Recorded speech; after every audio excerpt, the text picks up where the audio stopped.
తాపసిలా ఉన్న ఆ పతివ్రతను చూసి రావణుడు మధుర వాక్యాలతో తన ప్రణయ ప్రార్థన ప్రారంభించాడు. ఓ సుందరి, ఎందుకింత భయం? ఆ భయంతో నీ సౌందర్యమంతా దాచుకుంటావు దేనికి? సర్వలోకాలను ఆకర్షించే నీ అందాన్ని నేను అర్థిస్తున్నాను. నన్ను ఆదరంతో ప్రేమించు. ఇక్కడ మీ మానవ ప్రాణి లేదు. వీరెవరు కాపరూప శక్తి కలవారు కాదు.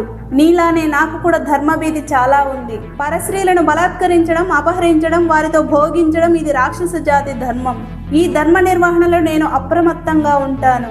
నీకు తెలుసు, నీ మనసు నన్ను కోరే వరకు నిన్ను నేను ముట్టను అని. మదనతాపం నన్ను మదించుచున్నా నీ అంగీకారం కొరకు వేచి చూస్తున్నాను. నన్ను నమ్ము.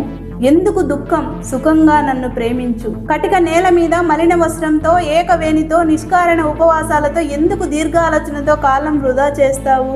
రత్నాభరణాలు, సుగంధ సుమాలలు, చీనాంబరాలు, మణిమానీయ పీఠాలు, నవరస పానీయాలు, గీత నృత్యగోష్ఠులు, హంసతూలికా తల్పాలు అన్నీ అనుభవించు.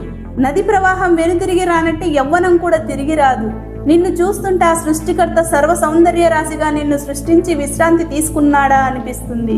పితామహుడు బ్రహ్మకు కూడా కన్ను చెదిరే అందం నీది.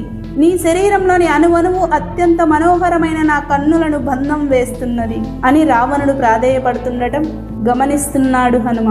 Friends, follow the next wonderful video. జై శ్రీరామ్, జై హనుమాన్.